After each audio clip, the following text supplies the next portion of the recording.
The wedding lights shimmered like distant stars across the vineyard lawn.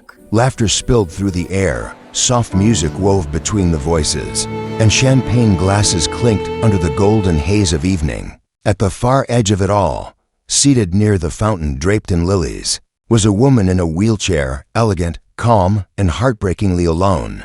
Her name was Leila Morgan, the youngest CEO of a Fortune 500 company, and the loneliest soul at her sister's wedding. Her dress, silver silk, cut to perfection, caught every flicker of light, but her eyes stayed anchored to the ground. She adjusted her lap blanket discreetly, careful not to wrinkle the hem that brushed against the wheels. People smiled politely as they passed, their pity hidden beneath their congratulations. It wasn't the wheelchair that bothered her anymore. It was the way people saw her through it, as if all her power, all her success, could never outshine the metal frame she sat in. The DJ's voice broke through the hum. "All right, everyone, grab your partners for the next dance." Leila looked toward the dance floor, her sister twirling in her white gown, laughter rippling around her. Every spin looked effortless, every smile real. For a fleeting second, Leila felt proud. Then hollow, that used to be her too, the unstoppable one, running in heels through boardrooms and deadlines, never imagining how one night could turn her whole world silent. She caught her reflection in the fountain, her face still beautiful but softer now, touched by the quiet ache of acceptance. Then she noticed a little boy, maybe 7, chasing a balloon across the grass. His father followed behind, tall, broad-shouldered, in a slightly wrinkled suit that didn't quite fit the glamour of the event. The boy's balloon slipped free and bounced near her feet. She bent down to grab it, the motion slow but graceful. The boy stopped short, wide-eyed. "Thank you, lady." He grinned, holding the string as if it were treasure. Leila smiled back. "You're welcome, sweetheart." Before she could say more, the father caught up, slightly out of breath, smiling apologetically. "I'm so sorry about that. He tends to chase trouble faster than I can stop him." His voice was warm, unguarded, like sunlight breaking through gray clouds. "No harm done," Leila said softly. "He's got good instincts. Chasing joy isn't a bad habit." He laughed. "I'll remember that. I'm Evan, by the way." She hesitated, then offered her hand. "Leila, nice to meet you, Leila." He crouched slightly to match her eye level, not out of pity, but respect. That simple gesture caught her off guard. People rarely did that. "Are you here with the bride or the groom?" she asked. "Groom, old college friend," he replied. "Single dad too, so they forced me to come have fun." He did air quotes, and Leila chuckled. "Ah, so you're equally unwilling to socialize," she teased. "Exactly," he grinned. "Guess we've got that in common." The music shifted to a slower rhythm, a love song that hung in the air like memory. Evan's son tugged his sleeve. "Daddy, dance with me." He sighed playfully. "Buddy, I don't think anyone wants to see me dance." The boy frowned, disappointed. Leila looked at them both, the small heartbreak of a child mirrored in her own reflection. Then, unexpectedly, Evan turned to her. "Actually, would you dance with us?" For a second, the world stilled. Leila blinked, unsure she'd heard him right. "I mean," he added quickly, "if you don't mind. He just wants to feel like everyone else out there. And, well, so do I." Her throat tightened. The DJ's lights flickered against her eyes, half tears, half wonder. She nodded, her smile trembling.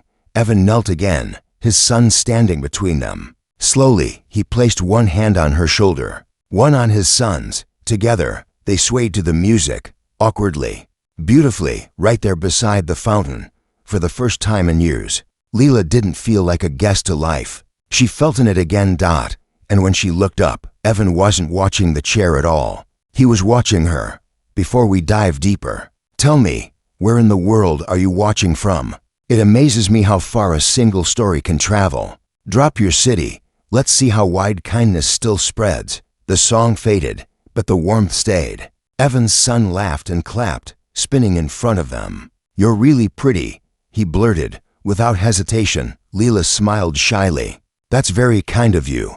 Evan shook his head, embarrassed. "Sorry, he doesn't have much of a filter. I like honesty," she said, eyes glinting. "It's rare these days." "Then you're going to love hanging around him," Evan replied with a grin. For the first time that evening, Lila's laughter didn't sound forced. It came from somewhere deeper, a place she thought had gone quiet forever. But as the night deepened and the laughter round them grew louder, the shadow she'd carried began to stir again, the one tied to the accident that had changed everything. She looked at Evan, wondering if he'd still smile like that if he knew what really happened to her, what she'd lost, and what she'd never forgive herself for. The fountain kept rippling softly behind her, mirroring a woman who looked alive again, yet haunted. As another song began to play, Lila found herself whispering, not to Evan, not even to herself, but to the night air, maybe tonight, I can start forgiving what I never could. The wind carried her words away. The next morning, sunlight spilled through the hotel curtains in thin ribbons. The air smelled faintly of roses and spilled champagne from the night before. Lila stirred in bed, the echoes of laughter still replaying in her head, Evan's laughter, his son's, and her own. It felt strange, almost foreign, to remember herself laughing freely again.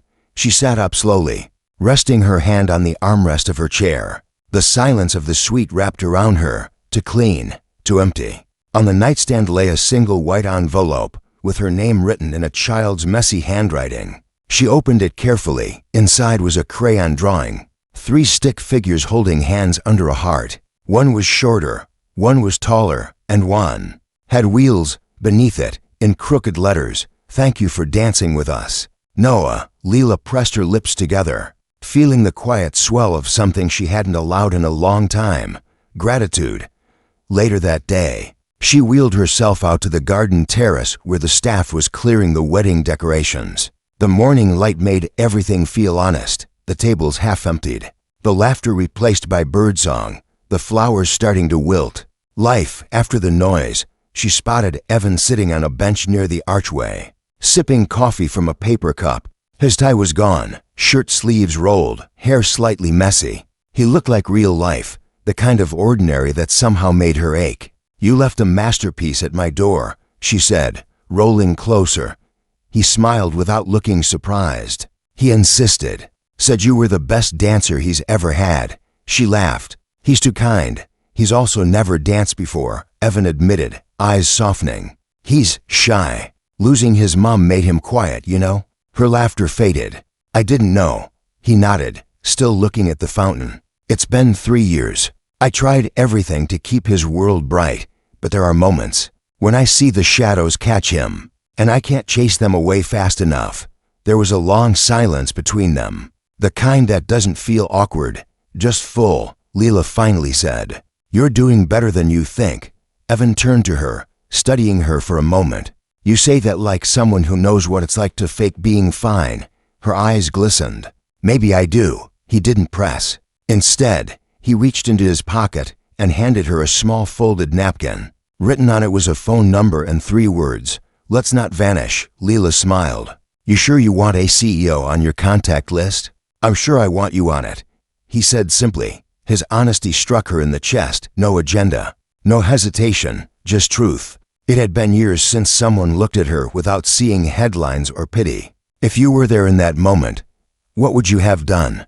Be honest. Comment your answer below. And if words fail you, just hit like to prove that compassion still matters. Weeks passed. Calls turned into visits, and visits into hours that didn't feel counted. Lila found herself meeting them at the park, watching Noah climb the slide, laughing when he'd call her Miss Wheels, his nickname, not out of mockery, but endearment. She had forgotten how it felt to be seen, without titles or expectations. Evan treated her not like a CEO or a tragedy, just a woman who still had something beautiful left inside her.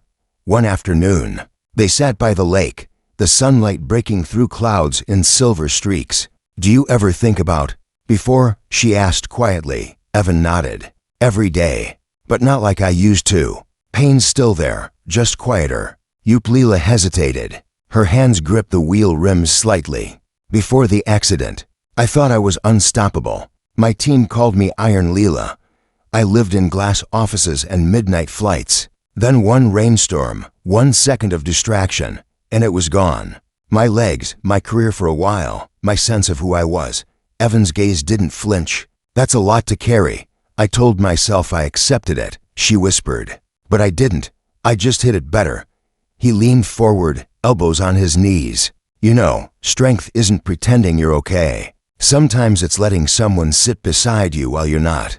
The simplicity of his words cracked something open. She felt tears slip down her cheek, and she didn't hide them this time, Evan. She began, voice trembling. I don't know how to do this anymore. The normal stuff. People treat me like I'm made of glass, or worse, like I'm broken. Then let me show you. He said softly. We'll start with coffee. No labels, no pity, just a people trying again. She laughed through her tears.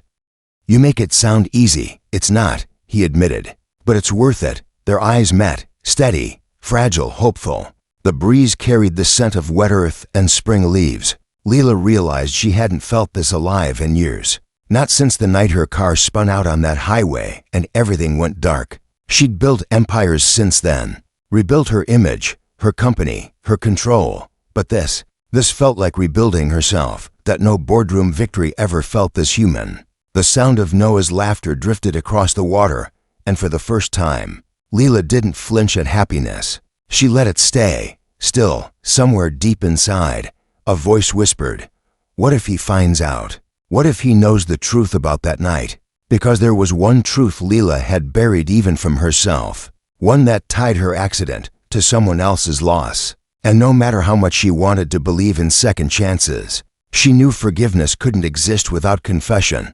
The wind grew cooler, rustling the trees like a warning. She turned her face toward the horizon, where the sunlight and clouds met, and whispered almost to herself, maybe one day I'll tell you. Evan smiled gently beside her. Whenever you're ready. Days bled into evenings. Evenings into quiet phone calls that stretched long after midnight. Leela began to look forward to them, the sound of Evan's low voice, the way he never filled silences just to make them disappear. With him, even silence felt safe. One evening, she sat in her penthouse office overlooking the city, the skyline glowing against the dusk. Her laptop glared with unread emails, a dozen contracts awaiting her approval. Yet her eyes lingered on a message thread instead, Evan and Noah. Evan, you ever watch sunsets from that big CEO tower of yours? Leela, every day. It's the only meeting I never cancel. Evan, then we're in the same meeting right now. She smiled faintly. Somewhere miles away, he was probably watching the same fading sun, sipping coffee, his son tugging at his sleeve. The thought warmed her more than the view ever could. But warmth had its limits. The higher she climbed in success, the heavier her past began to feel. Because every time she let herself imagine a future with Evan, the memory of that night came crawling back. The rain, the headlights, the sound of metal folding like paper, and the face she never forgot, the woman in the other car, the mother who never made it home. A soft chime pulled her back to the present, her phone buzzing again. Evan's name flashed across the screen. Hey, she answered, trying to sound lighter than she felt. You sound tired, he said gently. Just work, she lied. Then let me save you from it, he said. Noah and I are doing movie night. I'm making burnt popcorn and everything, she laughed. Tempting offer, come on. I'll even make you the good coffee afterward. Fine, she said, smiling. But I'm bringing real popcorn. That evening, his small apartment glowed with fairy lights and mismatched furniture. The kind of home built from love, not money. Noah sat cross-legged on the couch, grinning as he waved her in. You made it. He shouted. I wouldn't miss it, she said, handing him a bag of popcorn. Evan gestured toward the couch. The seat of honor is yours. They watched The Lion King, Noah's choice. When Mufasa fell, the boy pressed his face into his dad's shoulder. Lila's chest ached, the kind of ache that carries both sorrow and healing. Halfway through the film, Evan turned to her quietly. I never thanked you properly. For what? For making space for us. You didn't have to, but you did. She smiled faintly. You'd have made it easy. He studied her face. You ever wonder what brought us together? Leela froze for a moment, her hand tightening around the blanket on her lap. All the time, she whispered. He smiled softly. Then maybe it's time to stop wondering and just be grateful. Her throat tightened. You make it sound simple. Maybe it is. The movie ended, the credits rolling in flickers of gold. Noah had fallen asleep between them, his small hand resting on hers. Leela looked down at that hand, innocent, trusting. The air around her seemed to shift, heavy with something unspoken. She wanted to tell him then, the truth that haunted her, the accident that took Noah's mother. But her lips refused to move. Instead, she whispered, "You're a good father, Evan." He looked at her, eyes tender. "I'm just trying to be half the parent she was." Lila's heart cracked quietly. The irony was cruel. He was speaking about the very woman whose life she had ended. She stayed until the moonlight filled the room. When she finally left, Evan walked her to the car. "You sure you're okay driving?" he asked, smiling. She smirked faintly. Old habits die hard. But once she was inside, her smile faded. Her reflection in the rearview mirror looked nothing like the confident CEO the world saw. She looked like a ghost pretending to be alive. The drive back home was slow, her chest heavy. She replayed Evan's words again and again. "She was the best part of me." She had promised herself she'd never look back, never revisit that road, that night. But love has a cruel way of dragging truth out of the dark. When she reached her apartment, she sat in her chair, hands trembling, and opened her laptop. She searched for an old folder she had locked away. Accident report. 2019. Her cursor hovered over the file. Her vision blurred as tears welled up. She whispered to the empty room, "God, what am I supposed to do?" And for the first time in years, she prayed, not for herself, but for the man who unknowingly had every right to hate her. Have you ever had someone help you when no one else would? Write yes and tell me their name. Maybe gratitude can travel further than we think.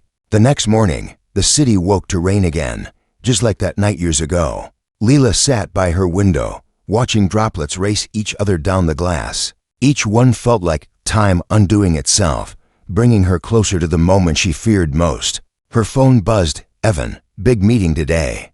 Leela, "Just rain and memories." "Evan, memories aren't always bad. Sometimes they remind us what matters." She stared at his words until they blurred. He didn't know that those same memories were about to break everything they'd built.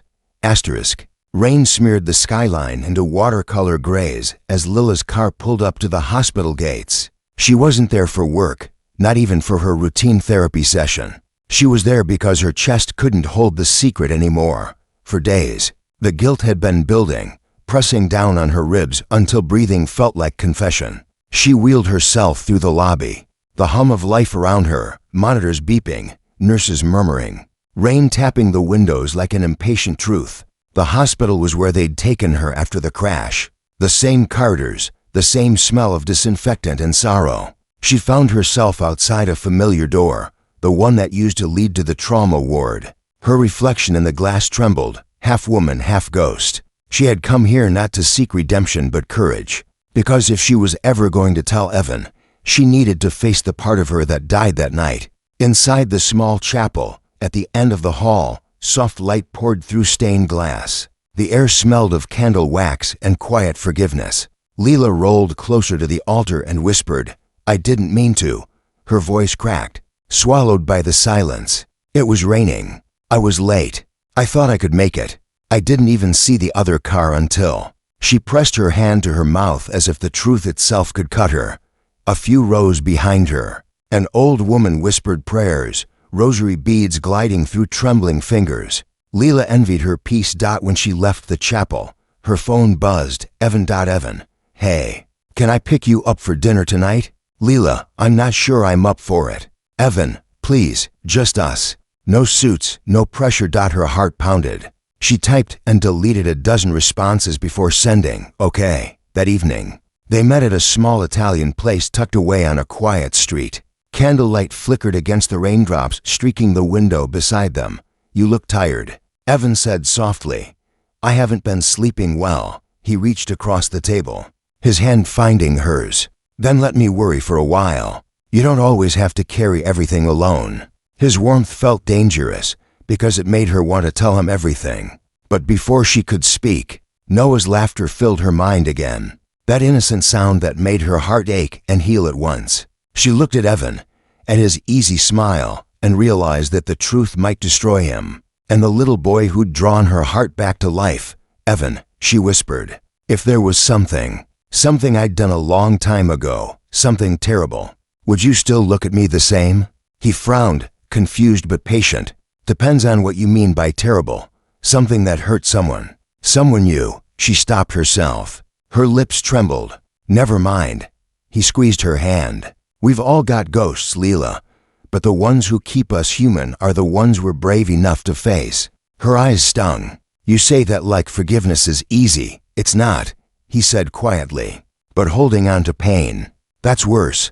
Now it's your turn. Share one small good thing you did recently. Write it below so others remember that humanity still lives. Your story might light someone's path tonight.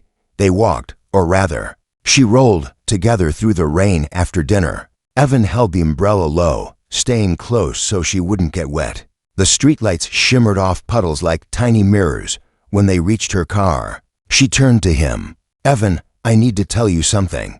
He smiled, teasing. If it's that you secretly love bad coffee, I already know. She didn't laugh this time. Her voice trembled. It's about your wife. The smile faded from his face, replaced by quiet confusion. What about her? Leela opened her mouth, but no sound came. The words tangled with fear, with the image of Noah's face, with the life she dared to rebuild. Leela, he said gently, whatever it is, you can tell me.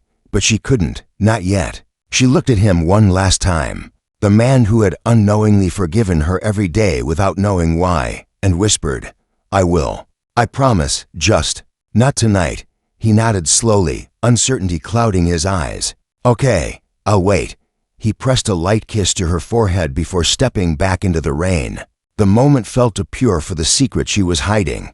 When he drove away, Leela sat in her car, her hands shaking around the steering wheel. The headlights blurred in her tears. She whispered to the empty night, you deserve the truth, Evan, but I don't know if you'll survive it.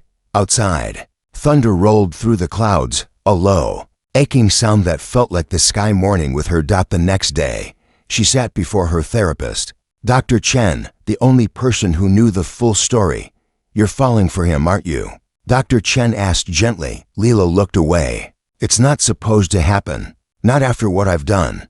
Love doesn't ask permission, the doctor said softly. But guilt will always try to convince you it should. Leela closed her eyes. Then what do I do? Dr. Chen paused. You tell him the truth, before life does it for you. The words echoed like a prophecy. And somewhere in the city, fate was already stirring, because the past has a cruel way of finding its way home. The next week arrived with cruel precision. The kind of days where life feels ordinary just long enough to make tragedy believable again. Evan and Noah visited her office that Friday. The glass walls gleamed with sunlight. Her assistant nearly fainted when a small boy ran past the security gates, holding a chocolate milk box like it was a business proposal. Miss Leela. Noah grinned, waving. Mr. Noah, she said playfully, smiling despite herself. Do you have an appointment? He nodded solemnly. My daddy said we're taking you to lunch. Evan appeared behind him, sheepish but smiling. He's relentless. Hope you're not too busy to say yes. Lila's chest softened. For my favorite clients, never. They walked, or rolled, to a small cafe nearby. The city shimmered in summer brightness, the kind that made even pain seem lighter. For a while, everything felt easy again. Coffee, laughter, the sound of Noah's shoes tapping under the table. But peace has a way of testing its limits. A familiar face appeared near the counter, Detective Harris, the man who'd handled the accident years ago. He hadn't aged much, still the same sharp eyes that had once studied her every tremor in that hospital bed. Ms. Morgan, he said, surprise flickering. Her heart nearly stopped. Detective Harris. It's been a long time. Evan looked between them. You to know each other. From an old case, Harris replied, polite but curious. How are you doing these days? Better, she said quickly, her smile forced. Good to hear. Still driving that black sedan? She froze. Evan noticed. No, she whispered. Not for years. The detective nodded slowly. Well, take care of yourself. Some stories take longer to end than we think. He left, but his words lingered like smoke. Evan frowned slightly. What was that about? Leela forced a laugh. Just an old memory. Let's not ruin the coffee. But inside, panic twisted like a blade. If Harris was still local, it meant the case file, the accident report, might still cross Evan's path someday. Fate wasn't waiting anymore. It was catching up. Later that evening, when she reached home, she found a message waiting from Evan. Evan, hey, everything okay? You seemed off. Leela, just tired. I'll explain soon. I promise. Evan, you don't owe me explanations. Just honesty. Honesty. The word hurt worse than truth itself. That night, she opened the old file again, the one she'd locked behind digital walls for years. The report was clinical. Emotionless, fatality. 1. Victim, Ava Thompson. Weather, heavy rain. Cause, loss of control due to speeding. Her hands trembled as she scrolled further, until she saw the photo. The car, the road, and the child's seat in the back of the other vehicle. Empty. Noah had been home that night. His mother hadn't been as lucky. She slammed the laptop shut, gasping for air. The walls felt too close, the city lights too bright. For the first time in years, she wished she could walk, not to escape, but to fall to her knees and beg for forgiveness. If that moment hit you hard, leave a. Sometimes one little symbol says what our hearts can't. The next morning, Evan called again. Hey, he said softly. I met someone today. Her pulse stuttered. Who? Detective Harris. He stopped by my office. Said he used to know you. Weird coincidence, huh? Lila's world slowed. What did he say? Nothing much. Just asked if I was still living near Willow Creek.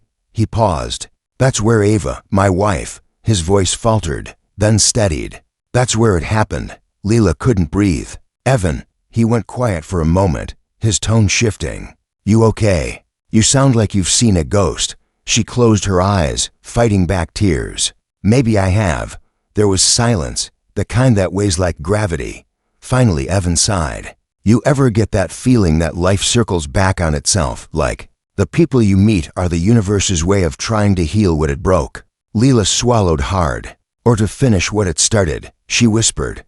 What do you mean? He asked gently, but she couldn't answer. The truth pulsed at her lips, desperate to break free. Yet the fear of losing him pinned it in place. When they hung up, she sat there staring at her reflection in the black screen of her phone. The woman looking back wasn't just guilty anymore. She was terrified.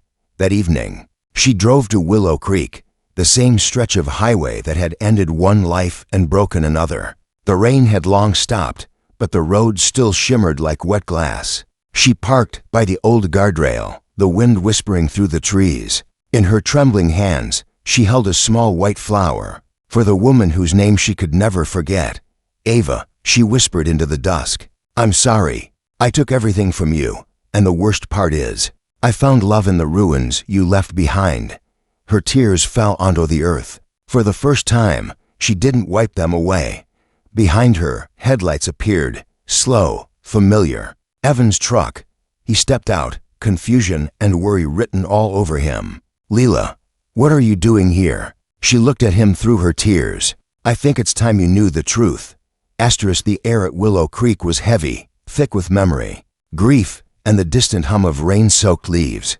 The headlights from Evan's truck stretched across the asphalt like two trembling lines of truth. Finally meeting their end, Leela sat frozen in her chair, every nerve in her body screaming to turn back. But some moments don't allow escape. They demand surrender. Evan stepped closer, his brow furrowed. Leela, what's going on? Why are you here? She swallowed hard, her throat tight. This is where it happened. He frowned. Where? What happened? Her voice cracked. The accident. He froze. His breath caught, his eyes searching hers for an explanation that would make sense, any sense. What do you mean? She couldn't hold his gaze. 4 years ago. It was raining. I was driving too fast. I lost control. His jaw clenched. Leela, don't. I hit another car, she whispered. A woman. She didn't make it.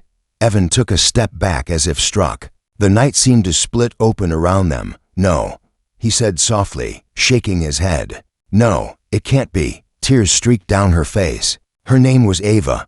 The silence that followed was unbearable. The world around them, the trees, the road, even the wind, seemed to stop breathing. Evan's face went pale. He stumbled backward, hands trembling. You're saying, my wife, her sob escaped before she could stop it.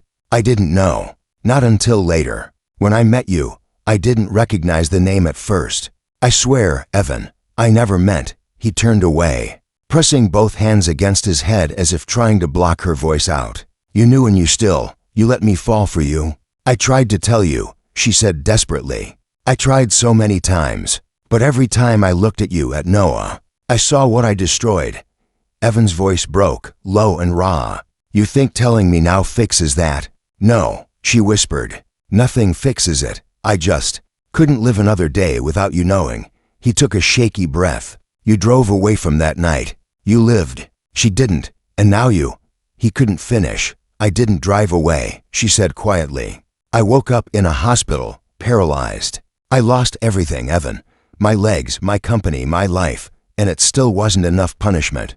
He turned, eyes filled with tears, rage, confusion, everything colliding into grief. You think losing your legs compares to losing her? Leela flinched as if struck. No, I think it was the universe's way of making me stop running. The wind howled across the guardrail, echoing through the dark. Evan looked at her for a long, unbearable moment. The woman who had unknowingly become his solace now standing as the face of his pain. I need time, he said finally, his voice trembling. I need air, distance, anything. I understand. Her voice was barely a whisper. Take all the time you need. He nodded, stepping backward, his eyes wet but unreadable. How could you be her and still be this kind? Because of her, Leela whispered. Because every day since that night, I've tried to live the way she deserved to.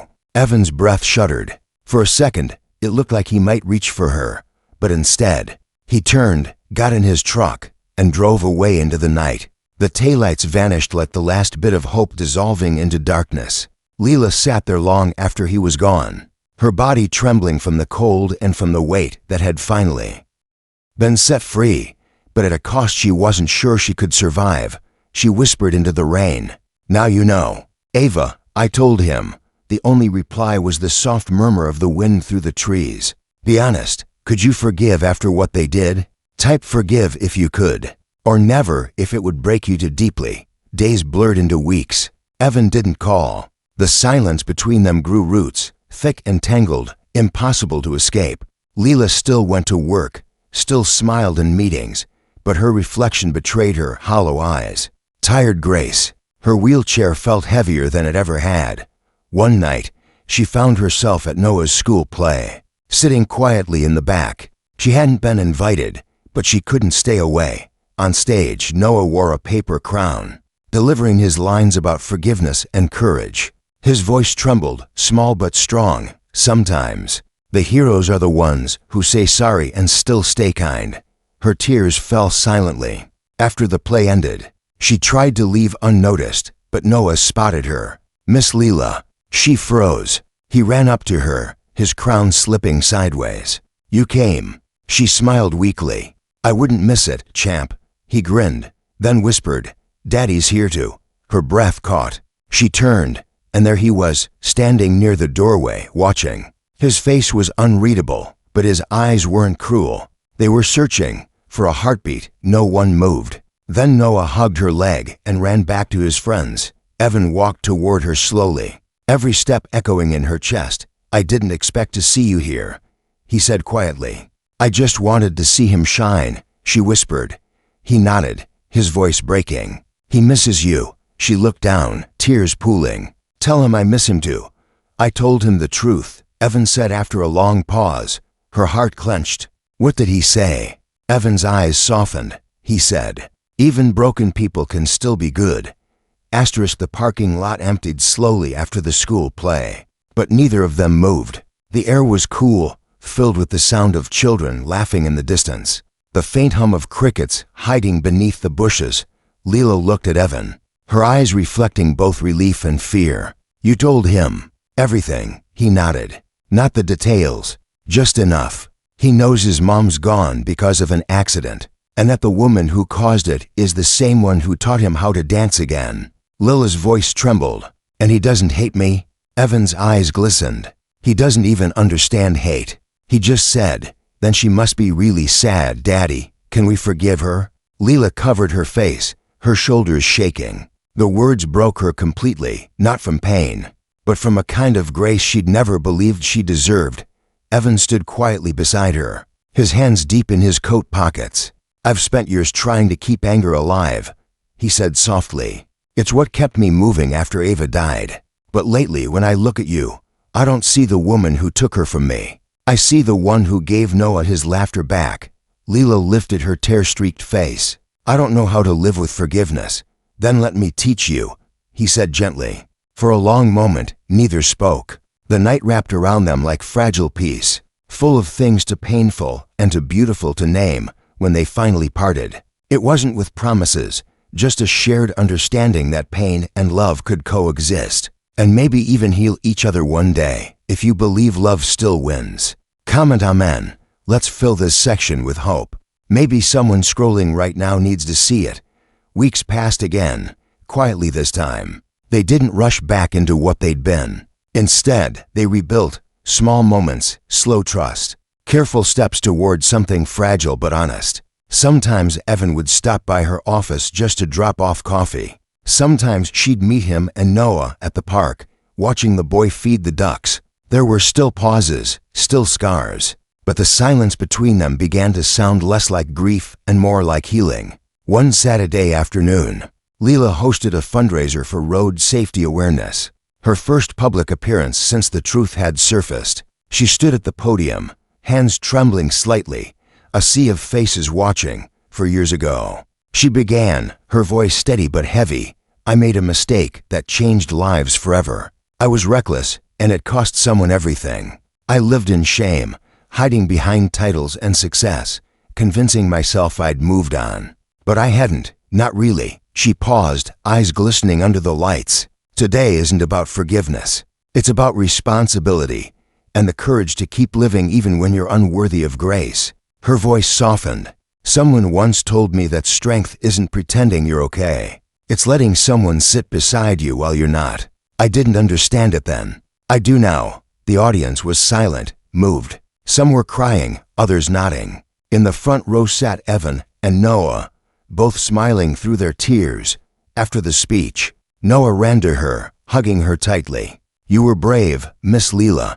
She knelt down, tears slipping past her smile. "You think so?" He nodded. "Mom would be proud.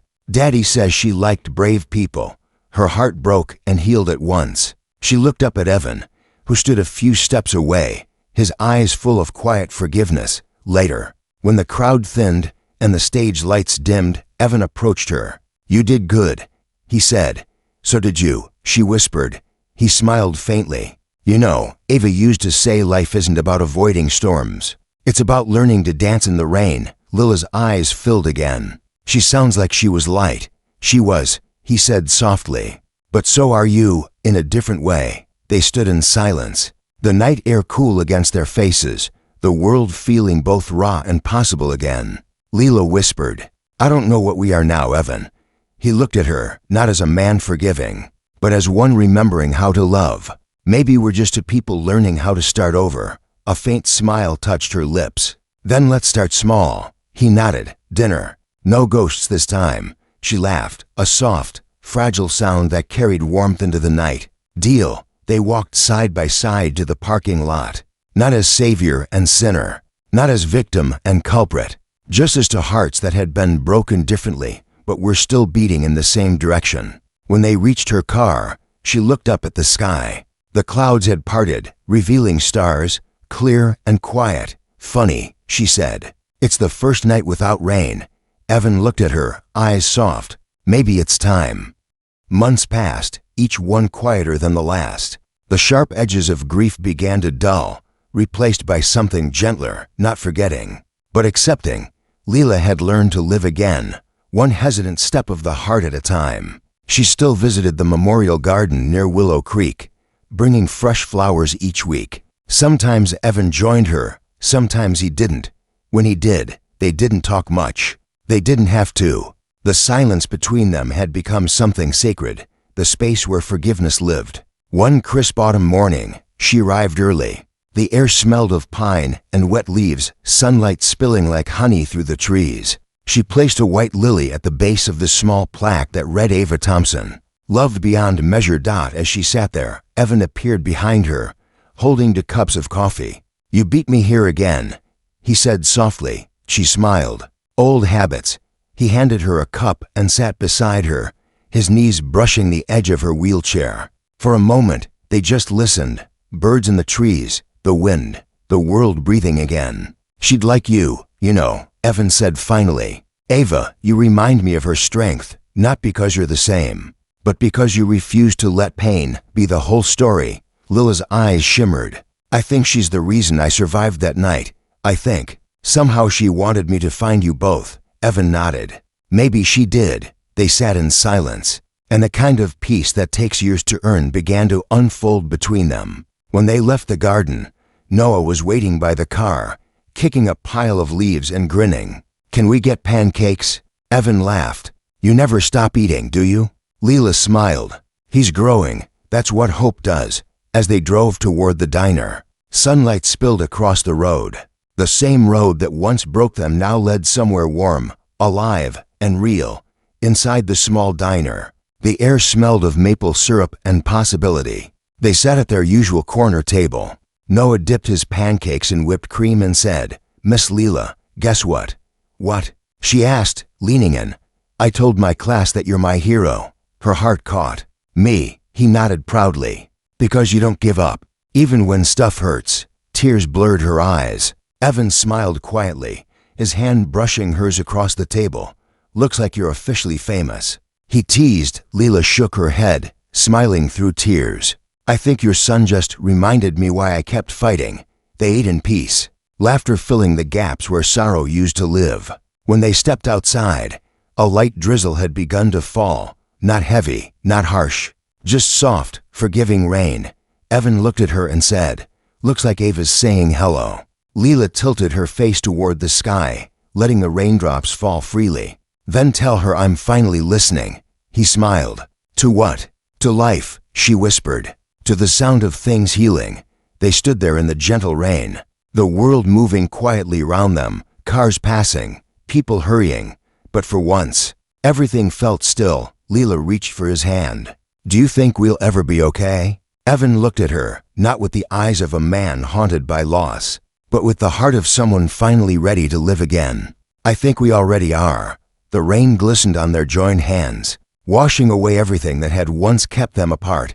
If this story moved you, don't scroll past quietly. Tap like, not for me, but for the soul who carried this pain and still stayed kind. One click can be your way of saying, "I felt you." As the clouds parted, sunlight broke through, painting gold across the wet pavement. Lila laughed softly. "You know what's strange?" "What?" Evan asked. "I used to think my life ended the night of that crash, but now I think it began here, in the forgiveness that followed." He smiled, eyes glistening. "Maybe that's what love really is, not perfect, not painless, just another chance." They stood there a moment longer, 3 souls bound not by tragedy anymore, but by the quiet miracle of redemption. Lila looked at Noah chasing raindrops and whispered, "She'd be proud of you both." Evan smiled. "And she'd be proud of you." For once, Lila didn't look away. She believed him. The rain slowed. The sun shone brighter. And somewhere between grief and grace, a woman in a wheelchair, a man with a mended heart, and a child who never stopped believing, finally found home.